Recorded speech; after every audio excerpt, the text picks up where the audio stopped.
Record. There we go. Now I will. See, I've got my captions in front of my notes here and I can't do. Oh, okay. Here we are. Dialogue is what the characters in your writing say aloud. We all know that, right? Sometimes people don't realize that's all the dialogue refers to. It's the spoken word. And there's actually several kinds of dialogue that come up. Inner dialogue, sometimes you'll have a character that you're having think in their mind. It's not just, you're not just saying he crossed the room and he was upset, but he's literally, he or she is in their mind having a conversation with themselves. And then there's outer dialogue, of course, which is when you hear it out loud, everybody knows what's going on. A monologue is when one person is engaged in speaking. Now, it doesn't come up a lot, but you might, for instance, have a story in which you're talking about a person who walks the streets and talks to themselves. We have people like that. So that would be considered a monologue because there's nobody else talking to them. And technically, I suppose, from our standpoint as a reader or as a person seeing them, if we hear somebody talking on their cell phone, for us, it's a one-sided conversation. It's almost like a monologue. Doesn't make a lot of sense because we doesn't get the other half. But and then the typical dialogue, though, that we talk about most of the time is two or more people are speaking. And so it's kind of easy to, I don't know if I'm going to be able to. Oh, goody, it works. Now, there's some basic rules for writing dialogue. You may or may not disagree with this, but here's the sort of structural rules. Each speaker gets a new paragraph. So every time you switch between the people talking, new paragraph. Usually, and each paragraph is indented. I don't know if it has to be that way, but this person I was referencing certainly thought so. Only if it's the start of a chapter or after a scene break, do you not have to indent. Your first paragraph is full on the margin. Punctuation for what's said goes inside the quotation marks. So if you have an exclamation point or a question mark or a period or what have you, it's inside the quote marks. And then if somebody else is, if you're telling people what somebody else said, and it's inside that quote, then that has single quote marks. And does anybody need an example, or do you pretty much follow what I'm saying here? Okay. Yeah, and so, and what I was surprised to learn is that in England, it's reversed. All of their dialogue is single quote. Within it, if somebody is referenced as speaking, it's double quote. I thought, well, that's just weird. They're wrong. They have to be wrong, right? If the speaker's statement gets cut off, like in this example that they had given, are you crazy? And he's going to say something else, and it's cut off. You use an M dash so that you know that the person was going to continue speaking, that they weren't done. And then the other person breaks in, do not call me crazy, okay? Long speeches with several paragraphs, you may have seen this in a book at some point, don't have end quotes. So you start off with a quote at the first paragraph at the beginning, and then the next paragraph, and you don't put anything at the end of that paragraph. The next paragraph has another quote mark at the beginning, nothing at the end. Third paragraph at the beginning, and if that's your last one, then you use your quote marks at the end. So it's kind of like lets the reader know that this is the same sort of this person talking on and on. Okay. Now let's think about, now I've got to tell you that I've given you some links at the bottom to where I went online and looked all this stuff up. And you'll be able to go there because, oh goodness, they've said so much. And I just tried to take things from each of them and put it together and overlap it so that it wouldn't be redundant here. Content of your dialogue. This is a little more creative, and dialogue should always move the story ahead.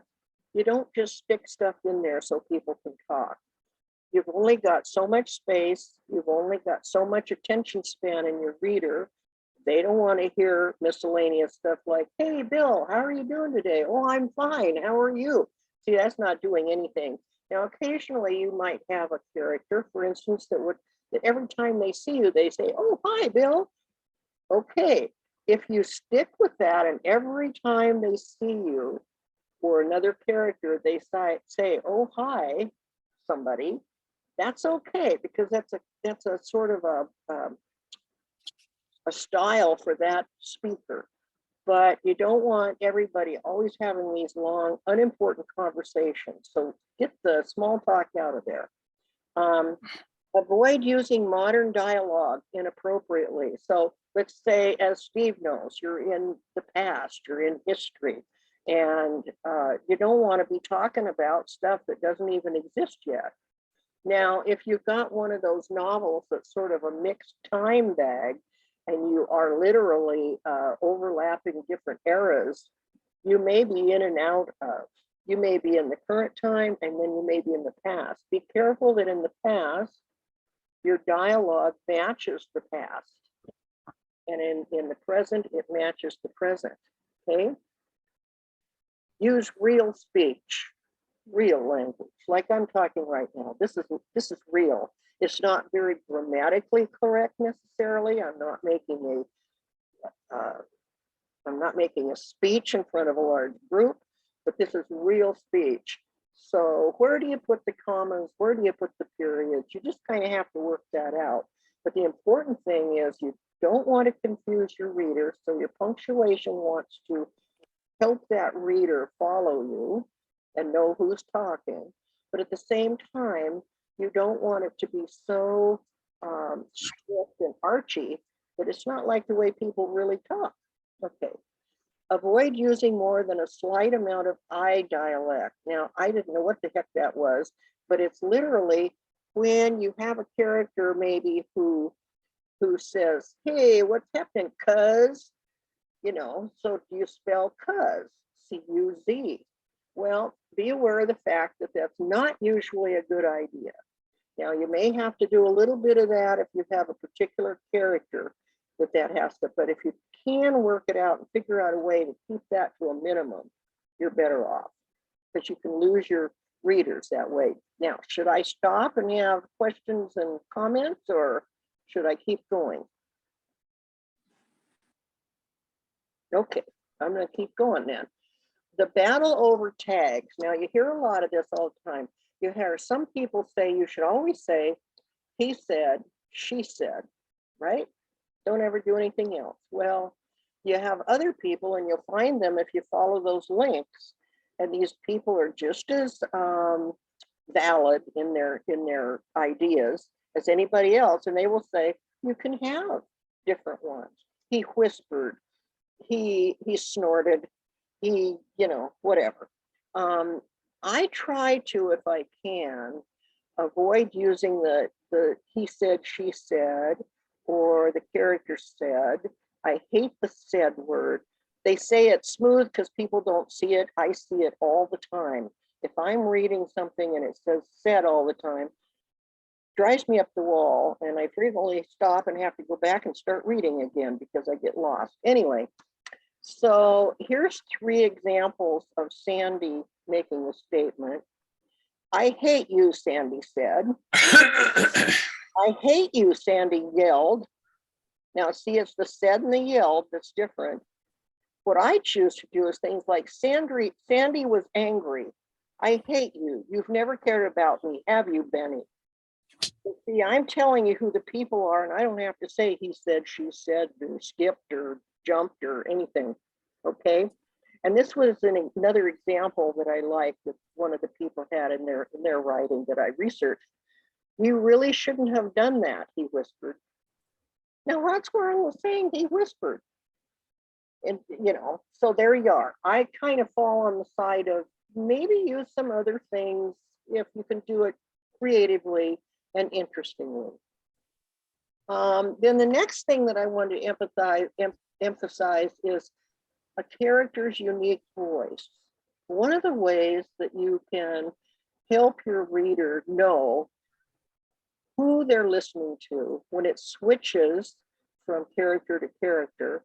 And you can also tell them sort of what that person's like. What is that character like? So I just came up with some examples of if you had a smooth operator, you know, he really knows how to, oh, that's a lovely dress you have on, Martha. I just love that. And is your hair style new? Have you been, you know, and he's real silky and smooth. And or you may have an introvert who's very, which is not me in this case, short statements, not a verbal person. Okay. Yep. No. Oh, I think so. Maybe. You know, they're going to talk in a much more withdrawn sort of way. A young person who I'm doing a very good imitation of tonight, I think, may speak quickly. They're yada, yada, yada, yada, yada. They're able to talk fast. It's a wonder if you can even keep up with them. Fortunately, you're reading, not listening. So you could just read the text and then you could slow it down if you want to. Old, maybe the old person hesitates. Well, yeah, I think so. I think maybe we could do that. So see, if you have a character that's of a specific type that might be saying things differently, it's okay. Just don't get too carried away. Just remember, the main idea is your reader needs to be able to follow you and not get lost. You don't want to bore them. You want to keep the story going. And so, you know, be careful with that. A meek person is going to speak quietly. They're going to be very meek and, you know, I'm so happy to meet you and things like that. A bold person may be overpowering in their speaking, you know, and so frequently in your story, they're hollering across the room or they're telling people or they're telling their kids, get over here or something like that, okay? So there's a character's unique voice, and what's important is that you always keep that character with that same unique voice, because that's part of what your reader is identifying with. Now, there's another thing in here that sometimes the same person, they may talk differently to different people. So be aware that you may have a particular unique style for that character, but that may change. If they're talking to their sweet old granny, they may be very, you know, careful and sweet. And if they're talking to their business partner, it might be very different. So there is that to consider. One of the places that I went to and looked for information was the self-publishing school online, and they had some tips. I pulled this out of their presentation. Say it out loud first. You know, ask yourself these questions. Would someone actually say this in real life? Does it move the plot forward or develop a character? Is it easy to say, or do you fumble over the sentence? Do you pause in certain areas where you haven't written commas? If that happens, put in some commas so the readers interpret it how you hear it. Okay? Keep it brief and impactful. Focus on writing the scene in a way that informs the dialogue. You don't have to have everything smashed into the dialogue. You don't have to have the one character say, oh, Julie, I see you're back in the library. I've always liked this library. It's got shelving everywhere, and you've got just about every book imaginable on those shelves, and that's really neat. You know, you don't have to do all that. You can explain the scene in a different way so that this person doesn't have to say it in their conversation. Now, occasionally, you may have a character that would kind of be a little weird like that. So, you know, add world appropriate slang. Now, here's where you may, for instance, if you're doing fantasy in that, you may, or in the future, you may want to come up with some slang terms that you think would be good ones to have in there. Just makes a couple of things up. And if you can do that, I've read a few books. I love techno thrillers, and I've read some that are so good. And oh, they've come up with their own language speak and everything, and it's wonderful. It just pulls you into that scene. So think about who they're speaking to. You don't speak in the same way around every single person. Back to that thing, we don't do that. We're different with different people. Keep long speech paragraphs to a minimum. That's where you have a character like me rambling on. Maybe have your other character shut them out and slip into inner dialogue. And here's, for example, I made this up, okay?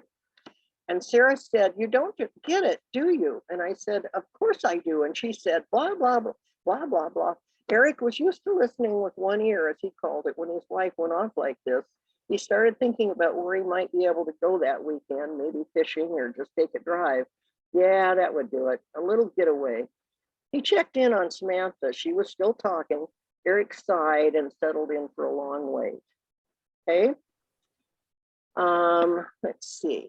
Things to avoid, they said. Avoid using the person's name repeatedly. Sam said, "What do you think, Sam?" Well, and then Sam looked at him, like he was nuts. And, you keep saying Sam, Sam, Sam all over the place. Info dumping through dialogue. That's what I was mentioning earlier. You don't want to just cram everything into some talking thing, everything that's in a scene, when you can put that in elsewise. Now, you can use, I've got a little bit of that in my creative sample, which I made up, and it's the last thing I think on here, but I've used a little bit of that. And it says my internet connection is unstable, so let's hope it holds. Avoid repetitive dialogue tags. That's using the same he, he said, she said, he said, she said, he replied, she replied, he said, back and forth. Avoid dialogue styles where you've got maybe every one of your sentences is, or dialogue sentences is, that'll be interesting to rewatch later. Anyway, almost done. I got to my brilliant piece, and let's see what just happened. Share screen. Click on this. Share. Okay. Anyway, in the last section, the key to that is using variety. Variety helps break it up, makes it sound a little bit different. Okay. Now, I wanted to give you an example of a way that you can bend some rules a little bit, and I don't know how many of you maybe have ever watched NCIS. It's on TV. I didn't watch it for years and years and years, and all of a sudden my husband and I discovered it, and we've been watching it every day now. Anyway, this is a conversation between Abby and Gibbs. Abby is a person that works in the lab. She does all the forensics. She's gothic, in character. She loves goth. She's a little different. And Gibbs is fairly Mark Harmon, and he's a fairly he's introvertish for various reasons. So I started this off. Abby was hyped. Okay, so I couldn't get a good enough example of her blood to find a match, and I knew that I wouldn't be able to track her down by the tissue sample I had. Plus, Rondo isn't working right now. Why, Rondo? Why? Gibbs was not in for a big speech. Abs. Oh, right. So I finally tracked down her phone number from the license data. She paused and watched her boss with a smile. Gibbs had to ask, address? Yep, I knew you'd want it. She handed Gibbs a piece of paper. After giving Abby a slight kiss on her head, he turned to leave the lab. Thanks, Abs. Abby smiled and watched him go out the door. She was very fond of her boss, even though he didn't care about her lab techniques. So you can see that you don't always have to, if you work it right, you don't have to. I didn't use any he said, she said. And I was able to sort of set it up. I was able to identify the first speaker by just saying she was hyped. She was hyper. And then I set up the second speaker. Gibbs was not in for a big speech. So now you got the two speakers, and then we can go back and forth. And then if you want this thing, I can mail it to or email it to you, but these are the actual links for the 4 places that I visited.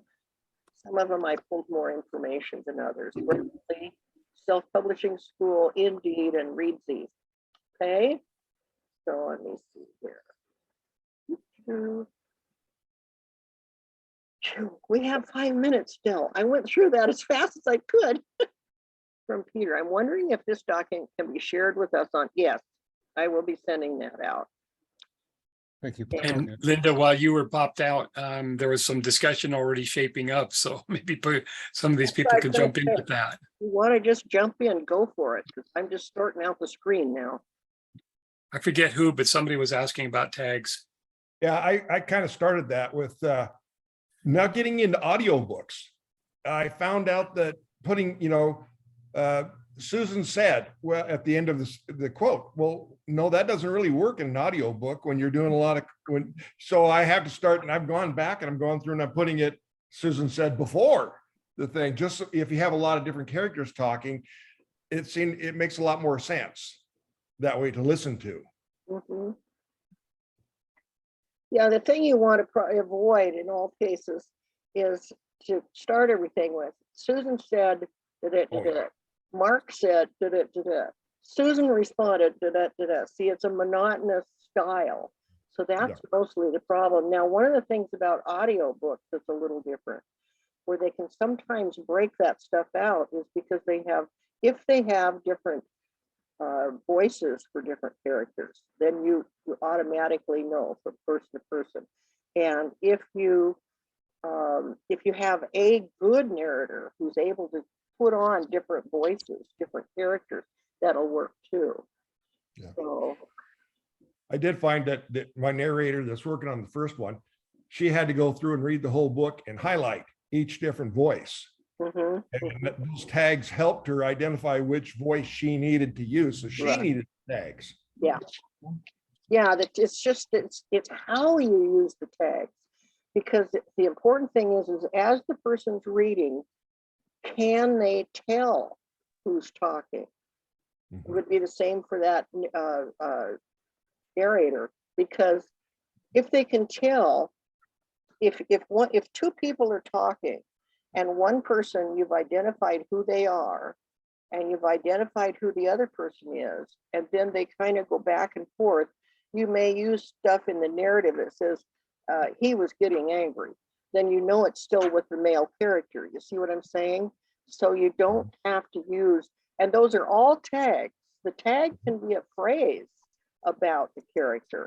It doesn't have to be one of those. And there was just a chat thing up here a second ago. I got about 6 of these puppy doggies here.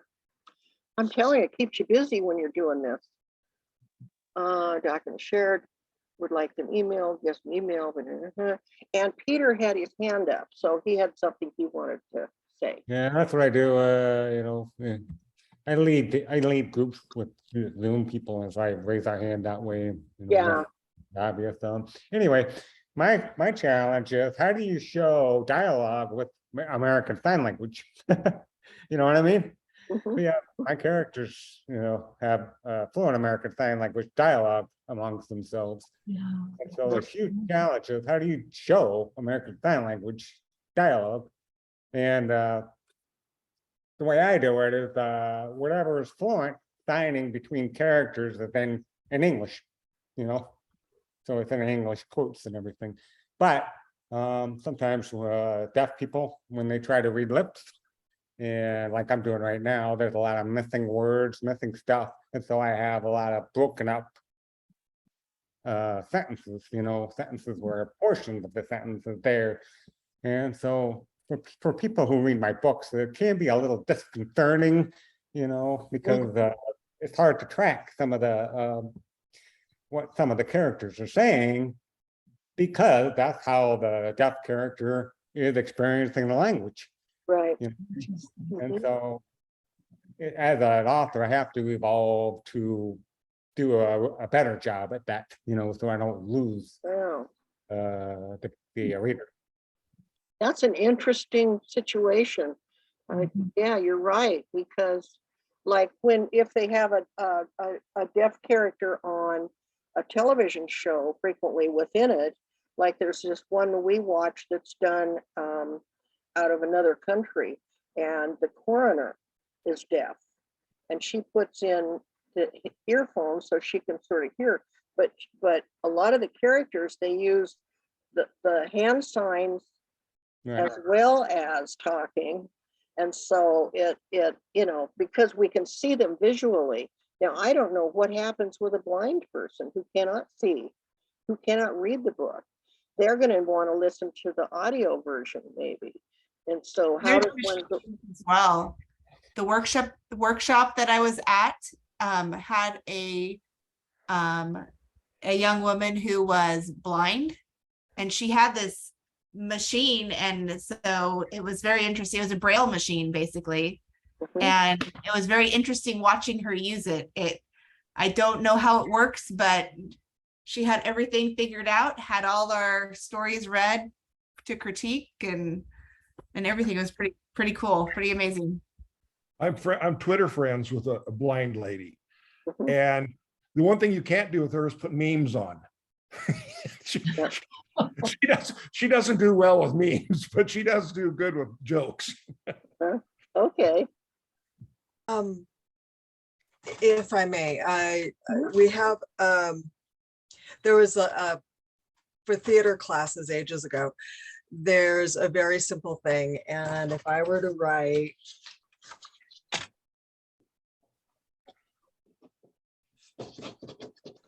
okay, so can you guys see that?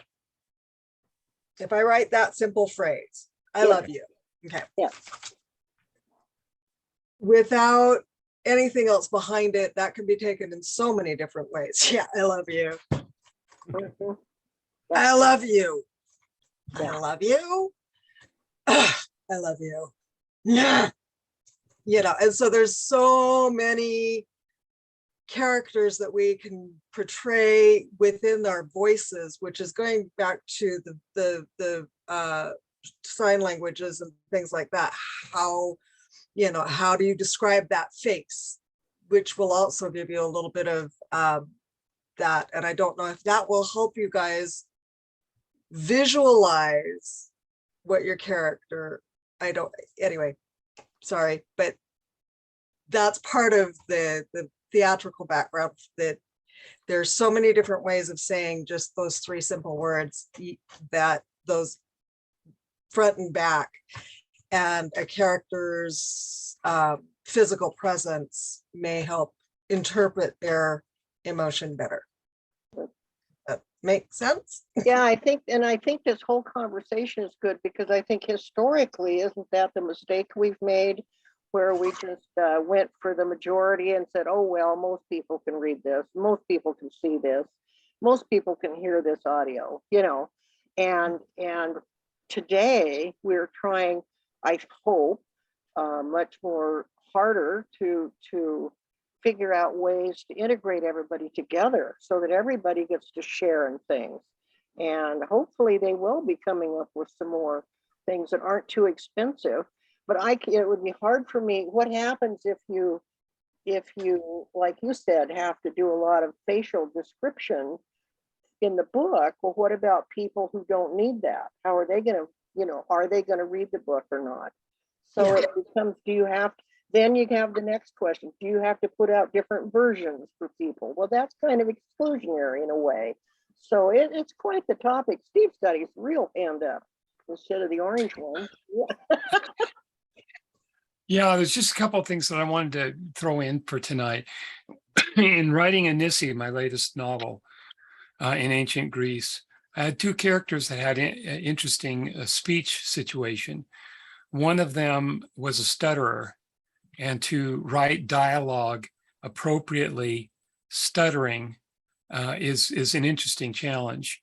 The other one has some missing teeth and it lisps, and that was even more challenging, to write the words the way they should sound if they're lisping.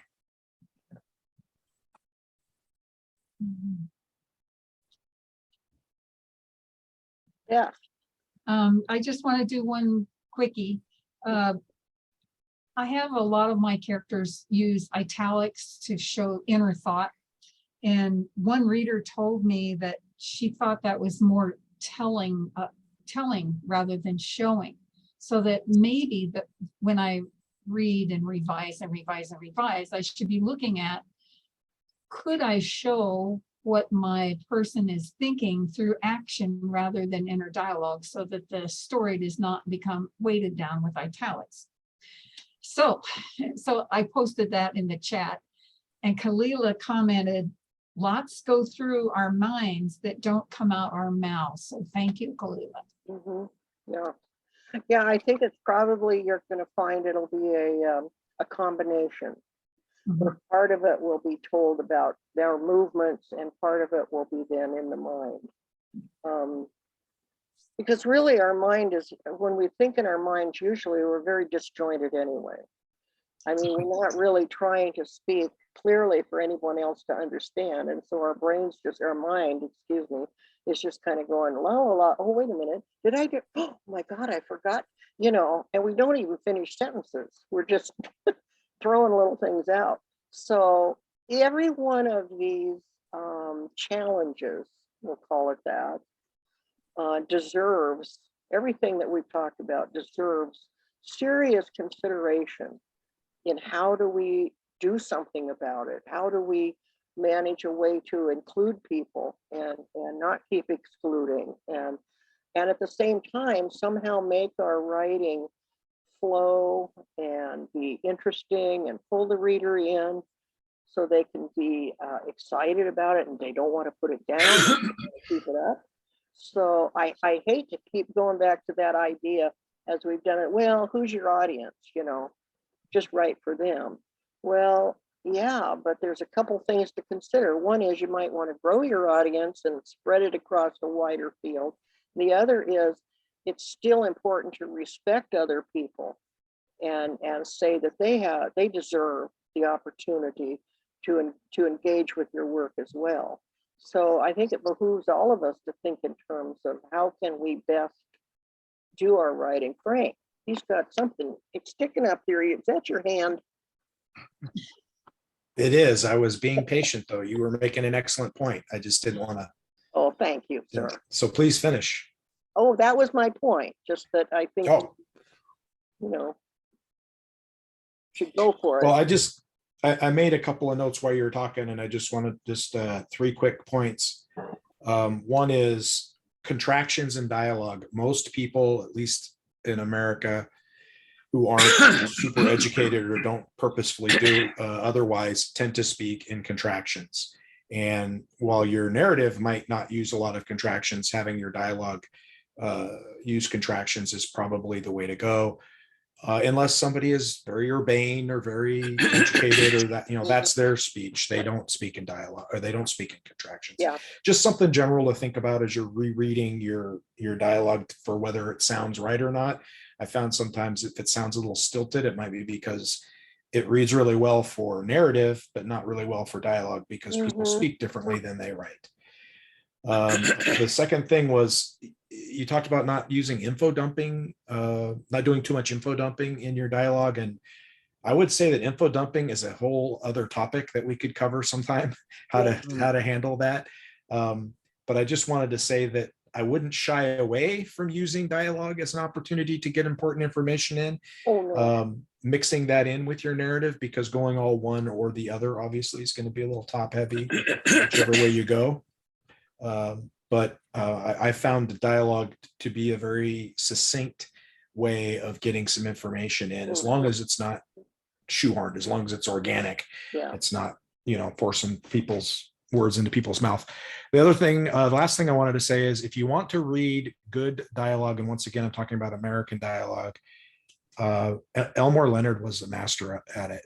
And so pick up any of his books, whether it's Westerns, which I haven't really read much of, or his crime fiction. You can literally go pages and pages without not only dialogue tags of any kind, but any indication whatsoever of who's speaking. And yet you can still follow the conversation and know who's speaking without having to go back and count back and try to figure it out or whatever. And so I wouldn't do it the same way he does it, because that's like, he's kind of the master at it, but it's a good it's a good thing to read if you're looking to read some great dialogue, I think anyway.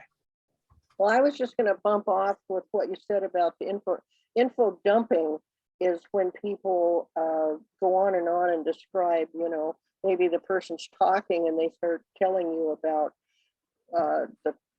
because in the dialogue, maybe they want to tell you about my sister Jane, but she just got married last week, you know, and of course she's my sister, and then I've got two other sisters, and one of them is really tall and one of them is short, and you know, and you just go on and on like that. That's info dumping, where you're trying to introduce characters and, you know, but doing things like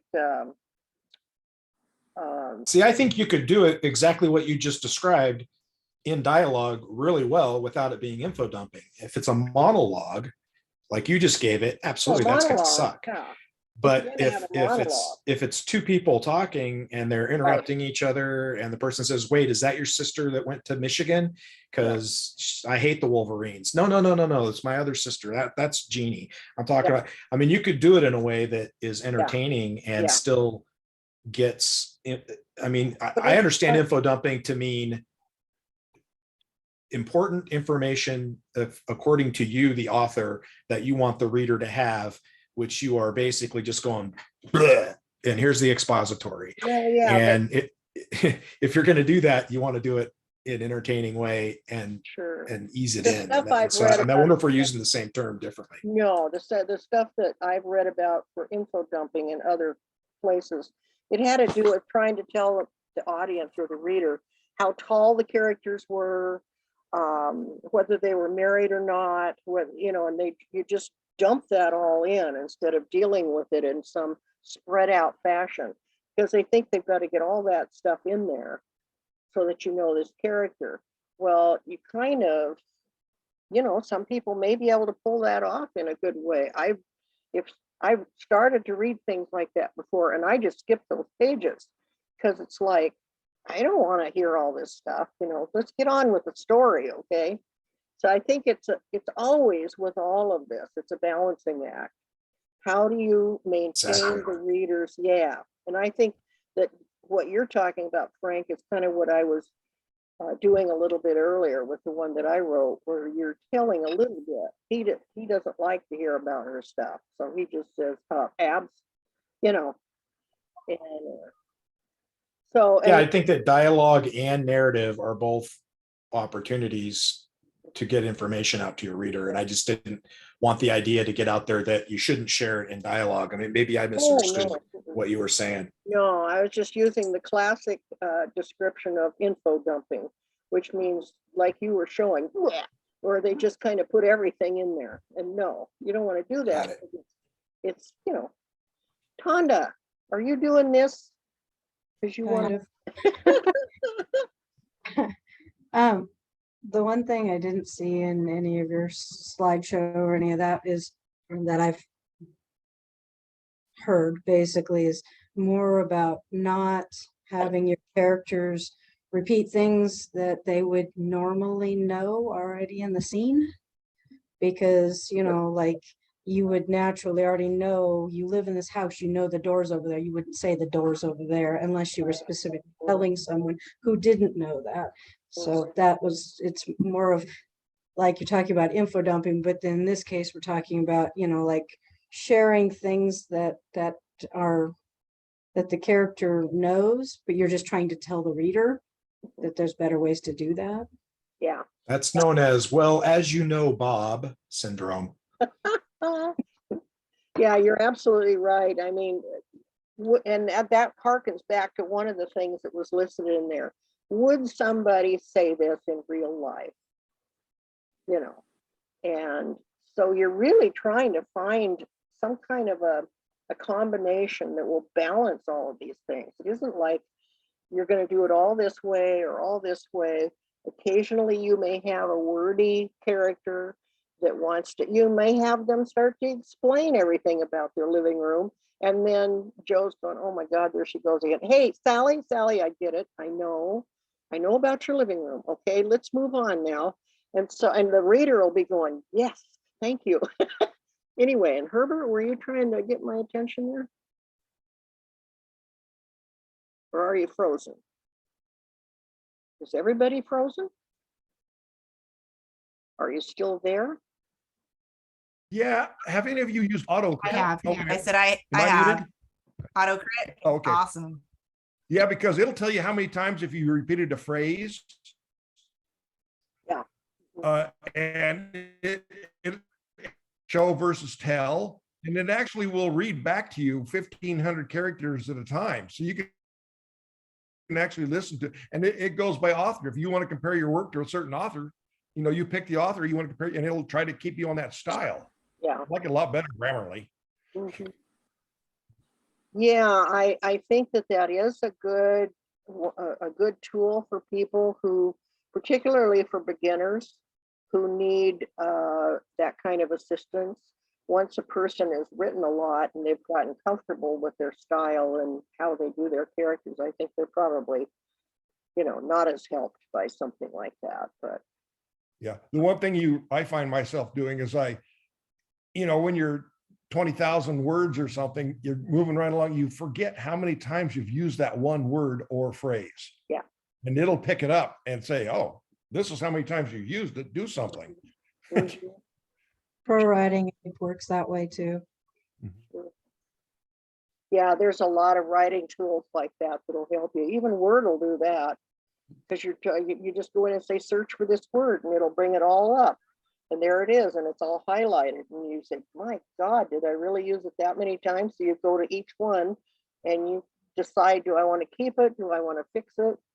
Do it like that. So most writing programs that have any kind of assistive things like that will do that. I do that for profanity. I don't feel like any chapters are overly profane in and of themselves, but taken in their totality, it can be sometimes. So Mhm. it's often very fun to pull up the word find feature and start typing dirty words and then seeing how many times they popped up, chastising myself. Yeah. Mhm. Well, I think I fortunately, might need that for just regular talking. my characters never swear, so I'm sorry. I don't have that issue. I get That's a around lot that of by bullshit. having my characters multilingual, and they just, instead of using the same word every time, they go to a different language. And, you know, if they have no 4 languages, they can really get inventive. Yeah, I have blue collar characters and some of them talk gritty. gritty. Oh, I like the word gritty. That's a good one. Yeah. So Blue, polite. blue collar gritty.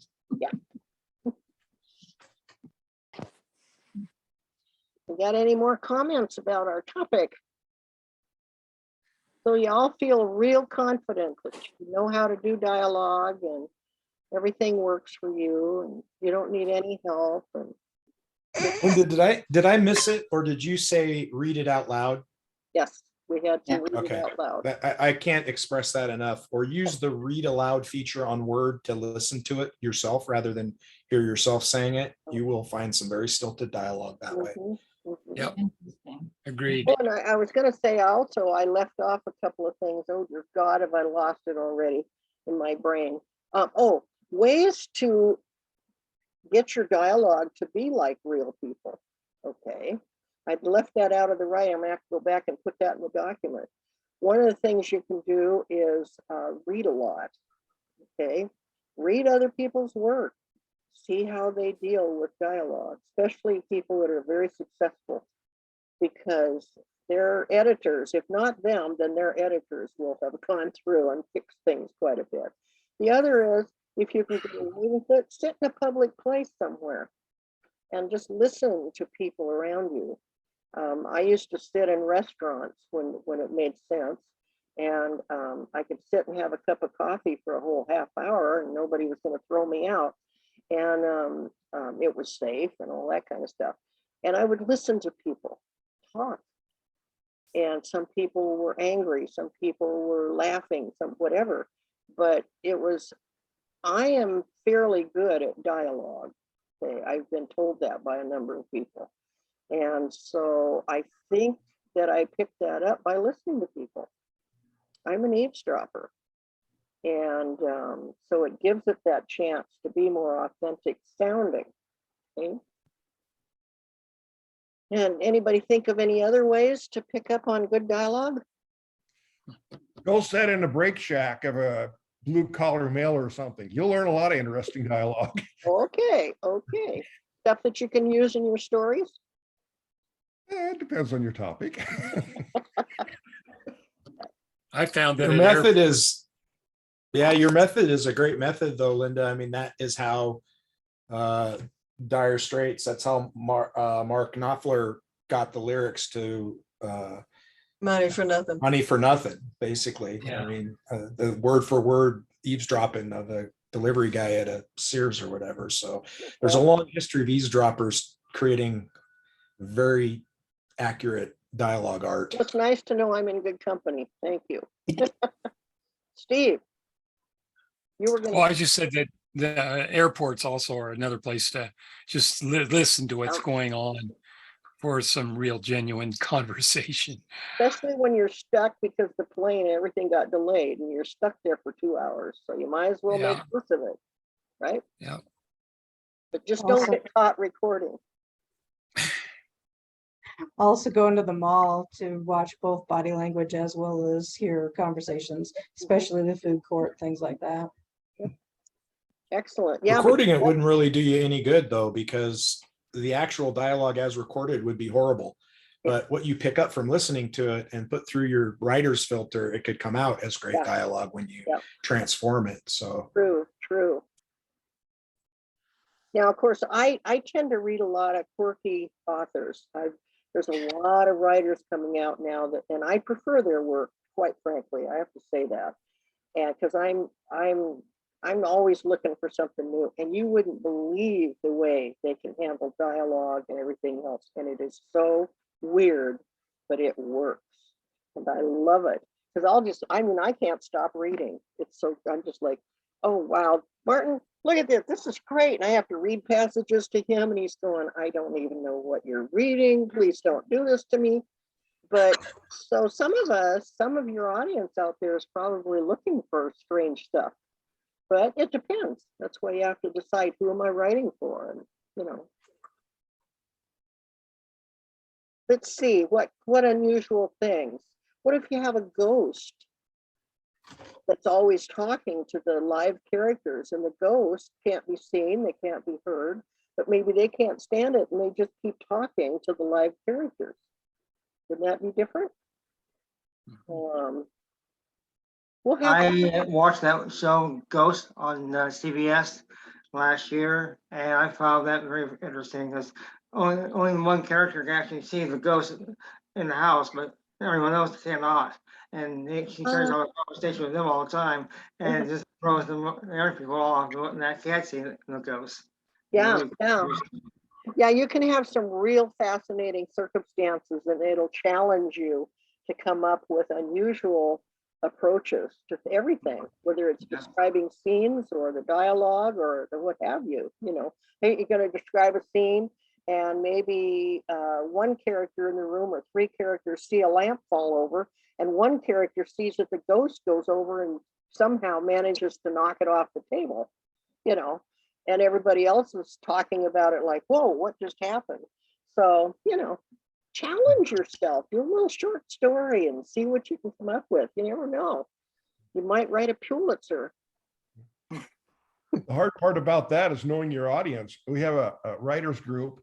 In my writers group, we have a guy he writes children's books, and his current one is about a dachshund, a lost dachshund. Mhm. And it's supposed to be for 10 to 12-year-olds. But the dachshund is always talking. He's got two other ethereal characters. One is fear and one is reason. And so the dachshund's always talking to fear and reason. Okay, as an adult, I can understand that, but I don't know if a 10 or 12-year-old is going to comprehend that this dog is talking to himself. Yeah. Yeah, good point. That's one of the ways that you can sometimes go and have a teacher read of a certain age group, read through your work and say, you know, do you think this is appropriate for this age group? And they may say, yeah, these kids are pretty savvy. They'll catch on. Or they may say, well, if you just trim this off a little bit or affect it this way, I think they get it. But Well, that's what I found so interesting about Mark Twain, and when he did Barry Finn and Tom Sawyer books. The Tom Sawyer was definitely a young adult book, but the Mark Huck Finn book was definitely an adult book. Uh-huh. And because it dealt with different subject matter entirely. Yeah. And dialogue on it was, very much dealt with either or class. Mm-hmm, mm-hmm. Good point, good point. So you're all gonna tell me next time what you figured out. What are the main rules? Make sure they can follow it. Know your audience. Try to keep it short.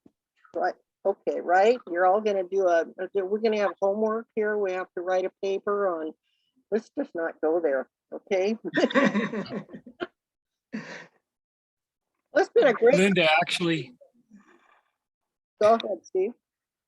yeah, I was going to say, you have given me material for tomorrow's blog. I set a goal last August 22nd, to blog every day for a year. And so I've got 4 more days and I'll make that goal. So it's it's about the writing journey. And so tomorrow's blog will be about dialogue. There you go, there you go. Cool. Well, I'm glad it helped if it does. Yeah. I sure enjoyed talking with everybody tonight. I'm glad y'all showed up. Nobody wrote me back from the link or from the thing, and I was like, God, I wonder if everybody's out of town. I don't know. I think it could have been just me and nobody else, but y'all showed up. This is wonderful. Thank you, thank you. And again, if you want, you can either email me and ask for the written copy, or you can write it over here. I'll check the chat. And I have not gotten the last meeting uploaded yet to YouTube, but I will get that done. And then this one, and hooray. We're good to go. Well, thank you. Thanks, Linda, for your knowledge. And yours. Yep. Thank you, everybody. And your efforts, yes. Thank you, thank you. You're all sweet. You're very sweet. I love you. Thank you and stay cool. I'm trying. Mark's just now opening windows and starting up the box fans. We couldn't have Yay. going with. Anyway, thank you. Thank you. Thank you for all your work, Linda. Thank you. Bye-bye. Right. Bye.